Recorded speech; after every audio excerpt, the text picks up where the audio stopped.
네, 직격 프라임 시간입니다. 기업공시연구소 변영애 대표와 함께합니다. 어서 오십시오. 네, 반갑습니다. 네, 사실 뭐 이번 주에 전반적으로 좋은 흐름 보여줬던 우리 증시였는데 오늘은 좀 빠지고 있습니다. 코스피가 매도 사이드카가 발동이 됐고 6,200포인트 선, 코스닥은 780선 유지를 하고 있는데 오늘은 뭐 이렇게까지 빠질 일인가 싶긴 한데 어떻게 보고 계십니까? 네, 일단 뭐 수급적인 노이즈가 좀 부각될 만한 이슈가 좀 없어서 어제 뭐 미국의 반도체 지수가 일부 차익 매물이 좀 나왔던 이유들, 네. 여기 이외에는 뭐 설명할 게 좀 없을 것 같고요. 아무래도 이제 수급 기조가 반도체 투톱이 좀 흔들릴 때 조금 더 좀 영향을 좀 받고 있고, 코스닥의 경우에는 한 4거래일 정도 수급 차별을 좀 반영시켰는데 네. 일부 종목군들에 대한 차익 실현들이 오늘 좀 같이 동조돼서 좀 반영되고 있지 않나라고 좀 예상이 좀 되고 있습니다.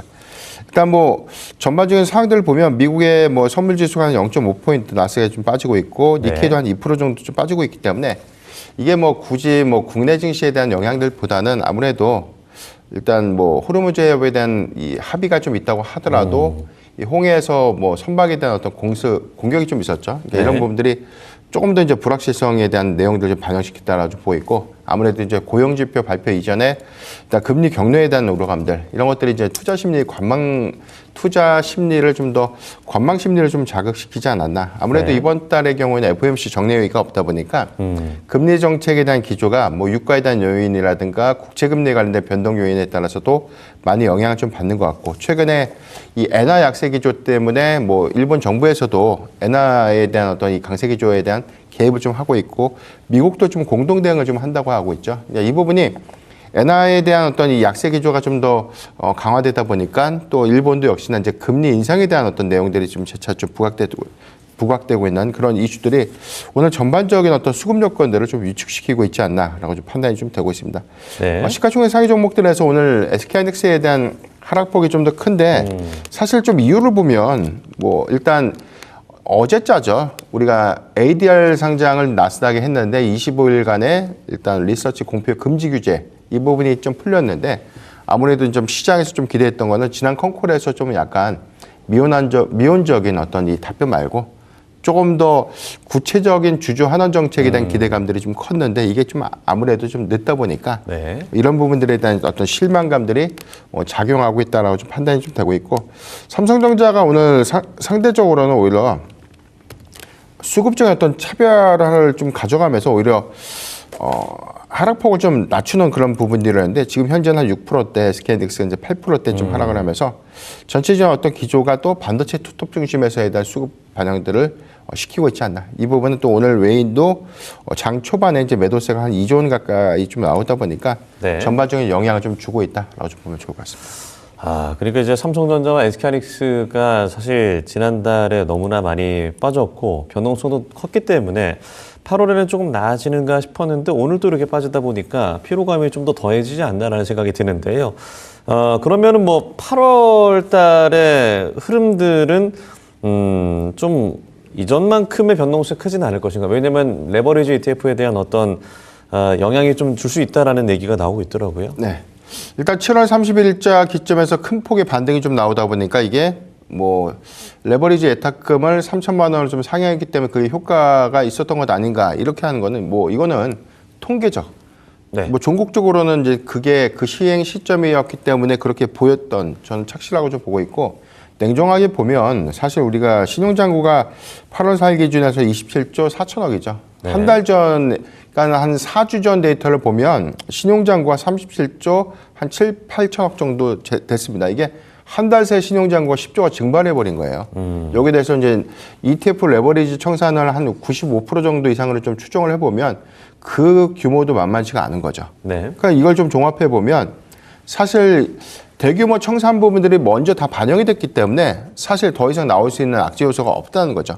그러니까 청산당할 수 있는 물량들이 좀 제한적이다 보니까 조금의 매수세가 좀 유입돼도 반등폭이 좀 크게 나오는 그런 부분들이고, 코스닥 같은 경우도 오늘 뭐 800선 돌파 좀 했지만 4거래일간의 거래대금 추정치를 보면 굉장히 좀 낮았습니다. 이게 무슨 말이냐면 지난주 강제 청산 내지는 반대 매매가 좀 나올 때 삼성전자, SK하이닉스의 집중도가 좀 좋은 집중도가 좀 높았던 투자자분들이 다른 주식을 판 거예요. 그러다 보니까 얕아진 호가창이 저가 매수세가 좀만 유입되니까 더 가볍게 올라가는 거죠. 그러니까 그런 기조 때문에 좀 상승을 한 거지. 뭐 단일 종목 2배 레버리지 ETF의 예탁금이 상향돼 가지고 이것 때문에 정책 효과를 봤다. 저는 이거 전혀 동의를 좀 안 하고 있고 네. 냉정하게 보면 지금 LP 시장 조성자에 대한 규제가 저는 있어야 된다라고 계속해서 좀 강조를 좀 드리고 있는데 그 이유가 지금 뭐 8월 동향에서도 보면 SK하이닉스, 뭐 삼성전자 거의 뭐 장후반 한 20분 남기고 올해 호가가 더 내려가고 있죠. 이게 네. 뭐냐면 LP의 이 해지 전략이라는 이 명분이 오히려 종가 기준에서 주가를 더 많이 파는 거예요.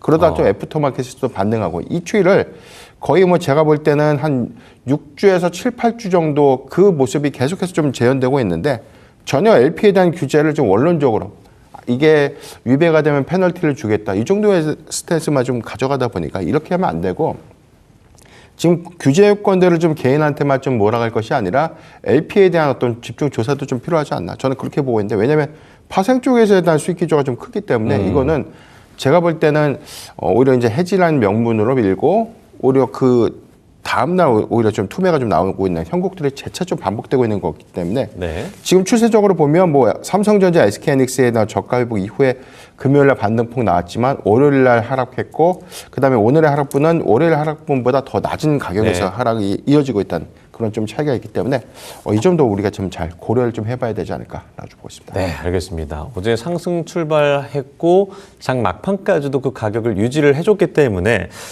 오늘 하락이 조금 더 아쉬운 것 같습니다. 일단 저희가 장 시장을 관통하는 직격 이슈 세 가지 만나보도록 하겠습니다. 네, 사실 이게 장 초반 대비해서 지금 많이 빠졌기 때문에 감안을 해주시고 일단 로봇주 최근 흐름 좋았죠. 미국의 모멘텀에 이어서 강세를 보일 수 있을지 알아보겠고요. 건설주 역시 미국발 모멘텀으로 간다 기대감을 모으고 있습니다. 비철금속 오늘 좋습니다. 변동성 장세 속에 주목이 되고 있는데요. 이렇게 세 가지 이슈 만나보도록 하겠습니다. 네, 일단 로봇주에 대한 이야기를 안 할 수 없습니다. 이번 주에 정말 좋은 모습 보여줬고 특히나 이제 미국발 중국 규제에 대한 어떤 얘기들이 계속해서 나오고 있고 또 중국도 이에 대응해서 드론 규제를 한다 이런 얘기들이 나오고 있네요. 미국 정부의 로봇 규제, 중국을 규제하는데 그러면 우리 기업의 반사익이 될 수 있을까? 어떻게 좀 봐야 될까요? 종국적으로 보면 충분한 좀 반사 수혜가 좀 되는 건 명확할 것 같은데 네. 일단 내용을 좀 봐야 될 것 같습니다. 최근에 나왔던 내용들이 미국 연방통신위원회가 중국산 휴머노이드 로봇에 대한 내용들, 여기 들어서 인버터 부품 같은 이제 핵심 부품들에 대한 수입을 금지하겠다라고 네. 발표를 했었고, 여기 대해서 이제 중국산 로봇 청소기까지 수입 금지 대상으로 좀 포함시키겠다. 그러니까 이게 좀 발표가 됐죠. 그런데 우리 이미 해당된 내용들은 이제 연방통신위원회에서 이제 세부 지침이 아니라 개별적인 요건들을 좀 큰 틀에서 수입 금지 규제 의사를 좀 밝힌 것이고 네. 이 부분은 4월 달에 좀 발표됐던 상원에서 안보 로보틱스 법안에 대한 발의 내용들을 좀 더 우리가 명확하게 좀 해석을 해봐야 될 것 같은데 법안 내용을 보면 미국의 안보를 위해서 뭐 중국과 러시아 같은 적대국에서 생산되고 있는 로봇 기술이 공공 인프라에 이제 침투하는 것을 좀 차단한다. 이게 좀 주 골자고요. 세부 내용을 보면 뭐 휴머노이드 로봇은 좀 당연한 것이고요. 네. 무인 차량 시스템, 그다음에 로봇의 소프트웨어 여기에 대해서 뭐 신규 매수 금지까지도 있는데 뭐 신규적인 어떤 수입 금지도 하는데 기존에 이미 도입되고 있는 어떤 장비나 부품도 사용해서는 안 된다. 그러니까 조금 더 강력하고 포괄적인 어떤 이 규제안들이 좀 반영되고 있다라는 좀 측면들이 있고 여기에 대해서 이제 도입 장비에 대한 운영 금지, 시스템 구매, 그다음에 유지 보수도 금지를 한다. 그래서 유지 보수의 부분들은 로봇의 부품이 아니라 로봇은 이제 사실 뭐 고치는 그런 것까지 이제 중국 또는 이제 러시아 적대 국가들에 대한 기업한테 맡겨서는 안 된다. 네. 이런 내용들이고 이게 아마 이제 올해 통과가 좀 돼서 내년도 상반기에 좀 시행을 좀 하게 된다면 사실상 미국 안에서 좀 생산되거나 미국과 좀 동맹 체제가 좀 굳건한 기업들 이런 국가들이 좀 상대적인 반사수가 좀 될 수 있는데 사실 하드웨어의 강점을 좀 보면 뭐 한국과 이제 일본 정도로 좀 압축해 볼 수 있겠고 일본도 로봇의 핵심 부품 우리나라가 지금 현재 로봇의 전체 완제양산을 좀 한다고 보면 네. 핵심 부품의 내재율은 한 25%밖에 안 됩니다. 나머지 전체 로봇 부품은 뭐 중국과 일본, 특화 부품은 거의 뭐 일본이 독점을 좀 하고 있는 상태이기 때문에 네. 부품의 내재화율은 좀 낮지만 한국의 좀 강점은 제조업 기반에서 이제 이 스마트 공정이라든가 스마트 팩토리 관련된 이점들 그래서 로봇의 훈련이라든가 실증을 좀 더 구체화할 수 있는 그런 부분들에 대한 이점 부분들이 미국 쪽과 이제 상당한 좀 이해관계에 좀 부합될 수 있는 그런 요지가 좀 있기 때문에 오히려 이런 부분들은 미국의 이제 로봇의 이제 훈련센터라든가 로봇의 이제 생산 기지를 좀 거점을 좀 보유하고 있는 한국 기업들의 이제 상당한 좀 수혜가 좀 될 수 있다. 그렇게 보고 있습니다. 네. 그렇다면 이렇게 대내외적인 어떤 호재라고 볼 수 있는 상황 속에서 결국에 이제 로봇주에 투자하시는 분들이 가장 큰 고민은 결국에는 이제 돈으로 실적으로 찍혀야 되는데 아직 그 단계는 아니고 기대감으로 오르기 때문에 이번에 오르는 것도 또 테마성으로 또 빠지는 것 아니냐라는 어떤 우려일 것 같아요. 결국에는 이 수급이 계속해 유지가 될 수 있을까요? 당분간의 일정 흐름들을 보면 삼성전자가 이제 RX 사업 전담을 한다. 신설 조직을 좀 만들어서 이제 로봇 사업을 구체한다. 이 기대감 때문에 네. 사실 뭐 레인보우 로보틱스가 좀 강했고요. 그동안 이제 삼성향 영향을 좀 받았던 중소형 로봇주가 좀 강했는데 여기서 좀 연속성이 나왔던 게 이렇게 알고 있는 것처럼 이제 미국의 이 로봇에 대한 중국산 로봇에 대한 이제 수입 금지 조치. 네. 여기서 이제 병행해서 뭐 로봇 청소기까지 좀 규제의 좀 대상이 될 수 있다. 이런 부분들이 조금 더 연속성을 좀 가져갈 수 있지 않나. 다만 우리가 일정으로 좀 기대해 볼 수 있는 포인트는 8월 26일 날 이제 현대차 CEO 인베스터 데이 앞두고 있죠. 네. 그래서 우리가 좀 많이 기대했던 부분이 현대차가 실적 발표도 했고 물론 이제 아직까지 파업 리스크가 좀 명확하게 좀 해소는 좀 안 됐지만 로봇 사업에 대한 어떤 전략 부분들이 이번에 이 보스턴 다이내믹스의 이제 풋옵션 기한이 만료가 됐는데 여기서 뭐 빅테크 기업들에 대한 자금 유치도 아니었고 그다음에 구체화된 IPO 일정도 없다 보니까 이게 모두 다 좀 실망 매물로 좀 작용하면서 낙폭을 좀 키웠고요. 이게 아무래도 이제 이번에 CEO 인베스터가 저는 중요하다고 좀 보고 있는 게 8월 기점에서 로봇 훈련센터 이제 알맥이 운영을 합니다. 네. 이 기점에서 보면 전체적인 어떤 로보틱스 사업에 대한 전략들이 이번에 조금 더 뚜렷하게 좀 제시가 돼주지 않을까라고 좀 예상이 좀 되고 있고 사업 재편에 대한 내용들을 보면 우리가 이제 휴머노이드 로봇의 양산 시점을 2028년도 이제 후반, 네. 그러니까 2029년도에 초도 양산에서 공정에 좀 적용하는 게 2030년도를 좀 목표로 하고 있습니다. 그렇다면 이제 신규 시설 투자라든가 전반적인 어떤 이 생산 시설에 대한 어떤 거점 부분들에 대한 구체화된 내용들, 그다음에 이제 주력 계열사 부분들이 어떤 사업을 어떻게 좀 맡아서 좀 할 것인가 이런 것들에 대한 세분화 부분들이 아마 이번 인베스터 데이를 좀 기점으로 해보면 조금 더 윤곽을 좀 드러나지 않을까. 근데 그런 기대감들이 저는 조금 더 연속성을 좀 가져갈 수 있는 요인은 좀 될 수 있다라고 보고 있고요. 현대차 CEO 인베스터 데이에서 나오는 이 메시지에 대한 이 강도에 따라서 올해 하반기에서 내년도 1월까지 CES죠. 그 이벤트까지 재차 좀 순환의 관점에서 좀 이어질 수 있는 요인들이 있다라고 보고 있는데 아무래도 좀 기대감이 높은 이유가 엔비디아가 하반기 기점에서는 이제 뭐 합작법인에 대한 투자라든가 국내 투자에 관련된 어떤 요인들이 조금 더 뚜렷한 내용들 발표가 좀 예정된 그런 사항들이 좀 있기 때문에 로봇주는 물론 이제 현재는 중소형주 단에서 뭐 수급적인 기대감들 좀 반영시켰지만 하반기 전략은 뭐 현대차, 뭐 LG나 뭐 삼성 또는 이제 두산 같은 기업들이 개별적인 어떤 사업 전략들이 좀 부각되면서 선별적인 어떤 순환매가 좀 반영될 수 있지 않을까라고 보고 있습니다. 네.